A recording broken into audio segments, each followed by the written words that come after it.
हिंदी में हूं आपका दोस्त और आपका होस्ट अनिल पाटीदार। दोस्तों, आज की मिनी जानकारी में हम लोग क्या बात करने वाले हैं। आज हम लोग पढ़ेंगे एक खास मुद्दे के बारे में जिसका नाम है LOC यानी लाइन ऑफ कंट्रोल, और दूसरा है LAC यानी लाइन ऑफ एक्चुअल कंट्रोल। ये दोनों की दोनों सीमा रेखाएं भारत पाकिस्तान और भारत तथा चाइना के बीच में विवादित हैं। तो आइए समझते हैं कि LAC और LOC भारत के लिए कितनी अहम है और भारत का जुड़ाव या ऐतिहासिक जुड़ाव इन दोनों लाइनों से किस तरह से। आइए समझते हैं इनके कुछ ऐतिहासिक पहलुओं को और समझने का प्रयास करते हैं कि भारत के लिए ये क्यों अहम है। आप सभी लोगों को ये एक मैप दिख रहा होगा, ये जम्मू एंड कश्मीर का मैप है। जम्मू कश्मीर आपको पता है कि भारत का एक राज्य है, हालांकि वर्तमान में ये एक यूनियन टेरिटरी में आता है। लेकिन जम्मू एंड कश्मीर का जो मैप आप देख पा रहे हैं उसमें आपको जो येलो कलर दिखाई दे रहा है ये आज वर्तमान में भारत के अधिकार क्षेत्र में है, यानी जो येलो वाला एरिया ये हमारा है। बाकी ये जो वाइट वाला एरिया आपको इधर दिख रहा है इस साइड, इसको हम लोग बोलते हैं POK, पाकिस्तान ऑक्यूपाइड कश्मीर, जिसे हिंदी में कहा जाता है पाक अधिकृत कश्मीर। ये पाकिस्तान ऑक्यूपाइड कश्मीर जो है ये इस लाइन के बाहर है। अब आपको दिख रहा होगा कि भाई ये पाकिस्तान का है या हिंदुस्तान का है, तो ये हमारा जम्मू कश्मीर का ही भाग है। इसे आज़ाद कश्मीर, गिलगित और बाल्टिस्तान के नाम से जानते हैं। जबकि इधर वाला क्षेत्र आपको दिख रहा है जो येलो के ऊपर वाइट वाला जो एरिया दिख रहा है जहाँ पर लिखा हुआ है अक्साई चीन, ये चीन के कब्जे में हमारा क्षेत्र है जो कभी हमारा हुआ करता था।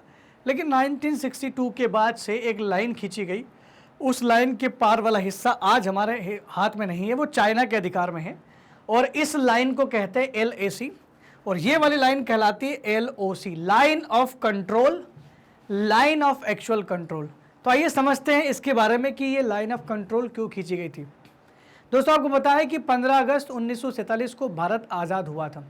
आपको ये भी पता होगा कि भारत की आज़ादी के लिए एक प्लान लाया गया था जिसका नाम था माउंटबेटन प्लान। 3 जून 1947 को माउंटबेटन प्लान लाया गया था जिसमें 3 स्टेट थ्योरी दी गई थी, जिसमें हिंदुस्तान, पाकिस्तान और देसी रियासतों की बात की गई थी। ये कहा गया था कि एक देश हिंदुस्तान यानी भारत होगा, रिपब्लिक होगा, रिपब्लिक ऑफ इंडिया, और दूसरा पाकिस्तान होगा। जबकि जो देसी रियासतें हैं 565 के आसपास 565 देसी रियासतें थी जो राजा महाराजाओं की थी, उनको ये ऑप्शन दे दिया गया था कि आप चाहे तो हिंदुस्तान में मिल सकते हैं, आप चाहे तो पाकिस्तान में मिल सकते हैं, या आप चाहे तो इंडिपेंडेंट भी रह सकते हैं। तो बहुत सारी रियासतों ने सरदार पटेल की कोशिशों के बाद भारत में मिलने के लिए हाँ भर दिया कि हम लोग मिलना चाहते हैं। लेकिन भारत की कुछ 3 रियासतें ऐसी थी जिन्होंने शुरुआत में भारत में मिलने से मना कर दिया था। उसमें से एक रियासत कश्मीर रियासत भी थी। उसके अलावा 2 और रियासतें हैदराबाद और जूनागढ़ रियासतें भी थी, लेकिन इनको किसी तरह से भारत में मिला लिया गया था। बात आती है कश्मीर रियासत की। तो कश्मीर रियासत की खासियत ये थी कि ये हिंदुस्तान और पाकिस्तान दोनों की सीमाओं से ये बाउंड्री शेयर करता है। इस वजह से इसके पास दोनों ऑप्शंस थे कि ये चाहे तो हिंदुस्तान में मिल सकता है, चाहे तो पाकिस्तान में मिल सकता है। लेकिन जम्मू एंड कश्मीर यानी कश्मीर रियासत में ज़्यादातर जनसंख्या में मुस्लिम थे और वहाँ के जो राजा थे वो थे हिंदू राजा हरि सिंह। राजा हिंदू हरि सिंह साहब ने वहाँ की जनता से की राय जान करके ये निर्णय लिया कि जम्मू कश्मीर न भारत न पाकिस्तान में मिलेगा। जम्मू कश्मीर जो है वो एक स्वतंत्र राज्य रहेगा। भारत ने भी जम्मू कश्मीर को मिलाने का जो शुरुआत में जो सोच रखी थी उसको कुछ समय के लिए उन्होंने भी त्याग दिया कि चलो ठीक है, इसको इंडिपेंडेंट रहने दिया जाए, तब तक भारत कुछ और जो अपने दूसरे काम है वो कर ले। लेकिन क्या हुआ, तब पाकिस्तान को मौका मिल गया कि भाई जम्मू कश्मीर पे जब भारत अपना अधिकार नहीं जमा रहा है तो क्यों ना जम्मू कश्मीर को हथिया लिया जाए। 1947 में पाकिस्तान के कबायली आक्रमणकारियों ने जम्मू कश्मीर में एंटर किया और यहाँ के लोगों को मारना शुरू कर दिया और इस एरिया पर कब्जा करना शुरू कर दिया। इस कब्जे को देख, इस लड़ाई को, इस आक्रमण को देख जम्मू कश्मीर के राजा हरि सिंह साहब ने भारत से मदद मांगी। उन्होंने कहा कि एक अच्छे पड़ोसी होने के नाते आपका फर्ज बनता है कि आप अपने पड़ोसी देश की रक्षा करें। लेकिन चूंकि भारत सरकार ने उन्हें पेशकश की कि अगर आप हमारे देश के हिस्से हो जाते तो हम डेफिनेटली आपकी मदद कर सकते हैं। तो उसी समय राजा हरि सिंह साहब और जवाहरलाल नेहरू एंड पटेल साहब के बीच में एग्रीमेंट हुआ, जम्मू एंड कश्मीर भारत का एक अभिन्न भाग होगा। ऐसे में भारत सरकार ने उन कबायली आक्रमणकारियों का सामना करते हुए उनको श्रीनगर से जो है धकेलते हुए आगे की ओर वहाँ पीछे कर दिया और वहाँ जाकर के एक स्थान ऐसा आया जहाँ लेह लद्दाख मार्ग के आसपास, वहाँ जाकर के युद्ध विराम कर दिया गया।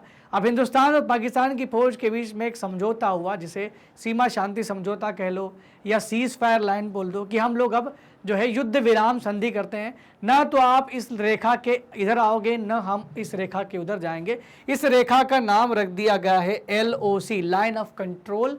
1947 में ये रेखा खींची गई थी, लेकिन इत्तेफाक से हमारा जो हिस्सा जो पाकिस्तान हड़प लिया था वो आज भी उनके पास में, जिसे हम लोग POK के नाम से जानते हैं। तो दोस्तों आपको समझ में आ गया होगा POK। अब बात करते हैं हम लोग LAC के बारे में। ये LOC की बात कर ली हमने, लाइन ऑफ कंट्रोल की बात कर ली है। अब हम लोग लाइन ऑफ एक्चुअल कंट्रोल की बात करेंगे। तो ये अक्साई चीन आपको दिख रहा होगा, जो व्हाइट कलर में आपको दिख रहा है।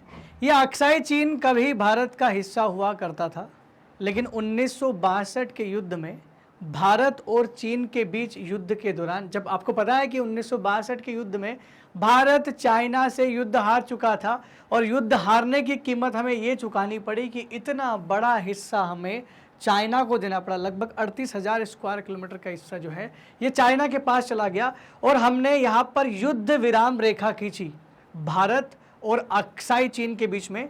इस युद्ध विराम रेखा यानी सीज फायर लाइन का नाम है LAC, line of actual control. 1962 में खींची गई थी। तो इस तरह से हमने दोनों रेखाओं के बारे में पढ़ा। एक रेखा का नाम था लाइन ऑफ कंट्रोल और दूसरी रेखा का नाम था लाइन ऑफ एक्चुअल कंट्रोल। तो दोस्तों इसी तरह की जानकारी के लिए बने रहिए मैग्नेट ब्रेन्स के साथ। तब तक के लिए दोस्तों धन्यवाद।